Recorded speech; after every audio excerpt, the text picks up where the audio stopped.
Welcome, Cancer, to your monthly horoscope for May for the Sun or the Ascendant. If you've yet to subscribe to my channel, I'd be honoured if you did so now. Also, please comment and like. I interact with everyone. If you've yet to subscribe to my monthly astrology magazine, regular updates, or your daily free horoscope, please click on the link beneath this video. Cancer, we're living in momentous times, aren't we? I always try to measure my words very carefully. To me, astrology is very profound, so I try never to be trivial. But even more so now, I think we're aware that events are challenging. So as I lay out the planetary influences for this month, it's going to be very much with those key principles in mind. The month begins with the Sun and also Mercury, the planet of communication, the Sun, the centre of your soul, your purpose in life, in the 11th solar house. Now, also you have Uranus in this sector, the planet of surprises and change. So this collection of energy is really quite interesting when we think about the COVID-19 crisis that we're all dealing with. Uranus, of course, is about pushing for change. Mercury is about, in the 11th house here, about communicating in groups or propagating our individual ideas but to a wider audience. And the Sun, I think, is very much about companionship, it's about collaboration, and it's also about the future. So there is this kind of feel to your situation as the month begins. But Venus, the planet of love and affection, is locked in your 12th solar house, which is a very profound transit for Venus. It's going to be here through to the 7th of August, and it can make you very sentimental and nostalgic for the past. You may find yourself thinking about an old flame, quite honestly, or it's possible you may even find yourself searching for them on social media, or perhaps they could get in touch. But equally, it can be a time when you're thinking very carefully about an existing relationship, and if it isn't working quite as you would like, this could see you really contemplating what to do. Also, throughout this whole month, Venus is going to be squaring up to Neptune. Neptune, since 2012, has been in the part of your horoscope to do with travel, to do with widening your horizons. It's been to do with spirituality, which Neptune does obviously influence very greatly. But the square between the two can make you profoundly sensitive about the past. And also Jupiter and Pluto, the planets that have been driving this huge transformation along with Saturn, they're still tucked together in your sector of relating. So we need to be conscious that although the Sun, Mercury and Uranus are in this rather upbeat, sociable part of your scope, there's actually counter influences which are giving you a lot of food, lot of astral food for thought. Then on the 5th of this month, the North Node, the point of destiny. This is a nominal position that's been in your zodiac sign for the last year and a half, and I feel that's been pushing the agenda about climate change, the oceans, our security in terms of physical and emotional. And of course the North Node has been in opposition to that big clustering of energy in the sign of Capricorn. So it's been an intense time for sure. But the North Node moves into Gemini, which is very much about communication, where it's going to be for the next year and a half. So its group influence on us all is pushing us to communicate. But for you, this is your 12th house, just like it is for Venus. So a very deep area, one which is to do with embracing your shadow side, your subconscious, your anxieties, your fears, but also perhaps coming to terms with your past. Now on the 7th, we do have a full moon in your sister water sign of Scorpio, the most intense full moon of the whole year. But it also links positively to Neptune. So Venus less positively to Neptune because it can almost heighten your feelings around relationships to a very high frequency, whereas the Sun and the full moon are really positive links to Neptune. So I think this is about your time management, because the full moon in your fifth house is very much about your sociability, your interaction with others, your romantic situation, your hopes and joys. And on the other side of the heavens, it's all about the group. So it's balancing your group and longer term interactions with your desire to be an individual, which comes through the prism of Scorpio. So if there is something that's got out of kilter in a friendship relationship or a close personal tie, this is going to give you even more reason to contemplate what to do. Now on the 11th, it's a key day. Mercury moves out of the sign of Taurus and into Gemini, your 12th house. Now it's arriving in your sign on the 29th of this month, but in that interim period from the 11th to the 28th, again you could find yourself withdrawing a little bit, I feel. Saturn going into a retrograde, also on the 11th, in the sign of Aquarius, is about your deepest connections, but also in a more prosaic way, your resources, but particularly your longer term resources. So that's about business, it's about finance, investments, and we know that the world's economy has taken a huge hit with this crisis.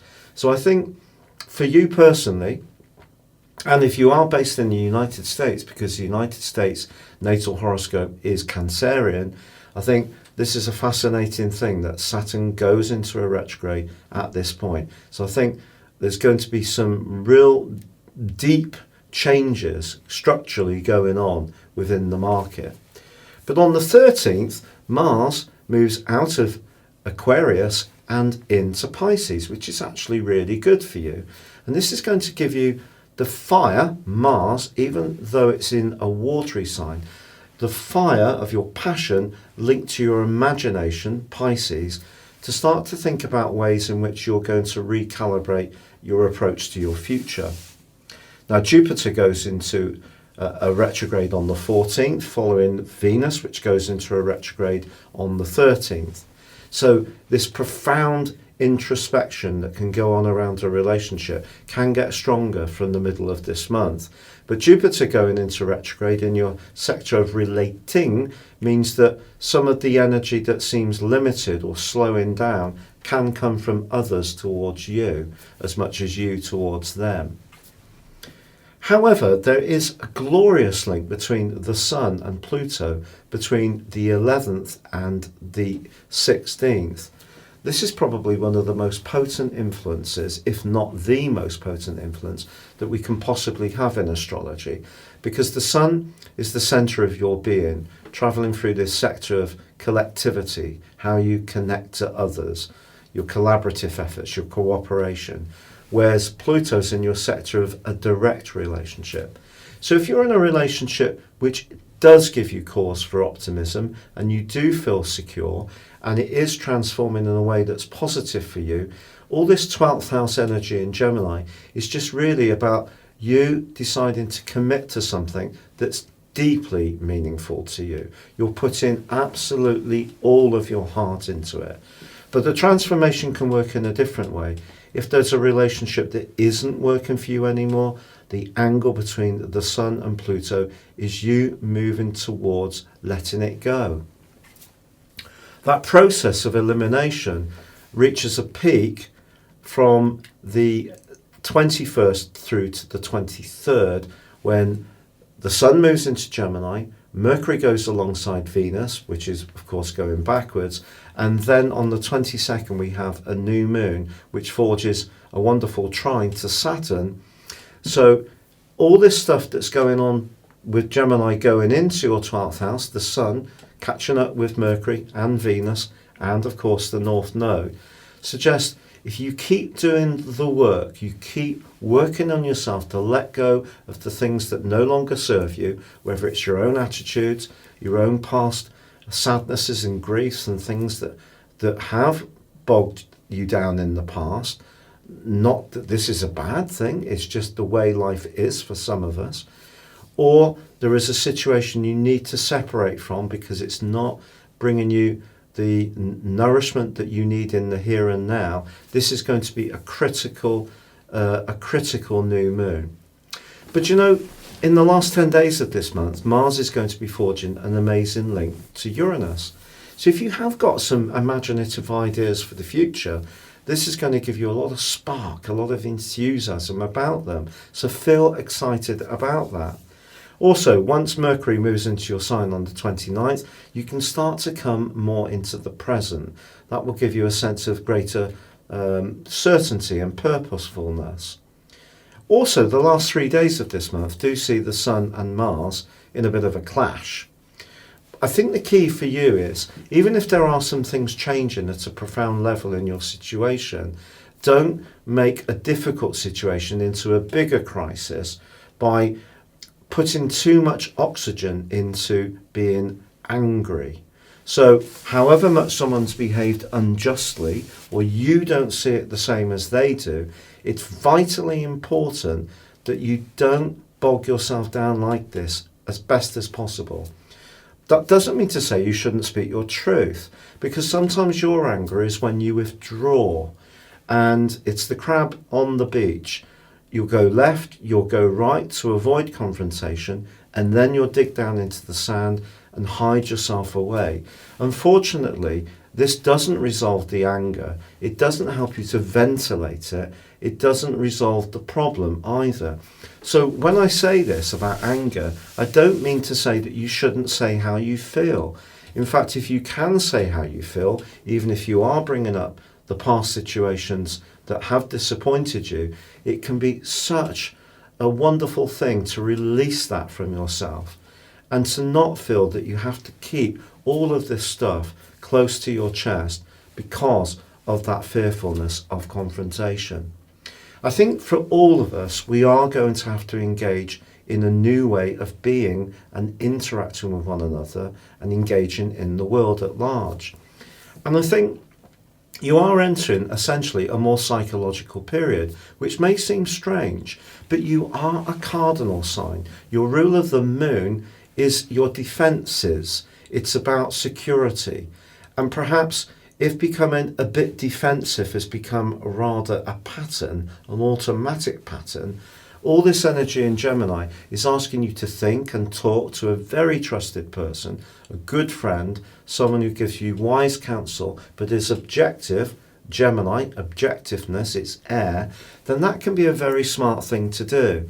But there's so much to go for, because remember, you're one of the leaders of the Zodiac. So what this month is for you particularly is you really seeing where you'd like to go and then creating the personal conditions to make sure that you're really geared up to capitalise once some of these personal issues that have been stored up are cleared away. And it may relate to relationships going back absolutely years as much as one in the here and now.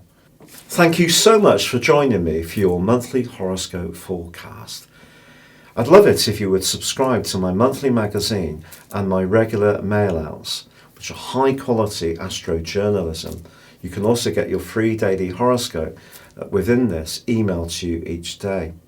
Then again, if you'd like to have a one-to-one with me or order your personal 12-month forecast and character analysis and get 30% off them, please see the links beneath this video. But for now, good luck and goodbye.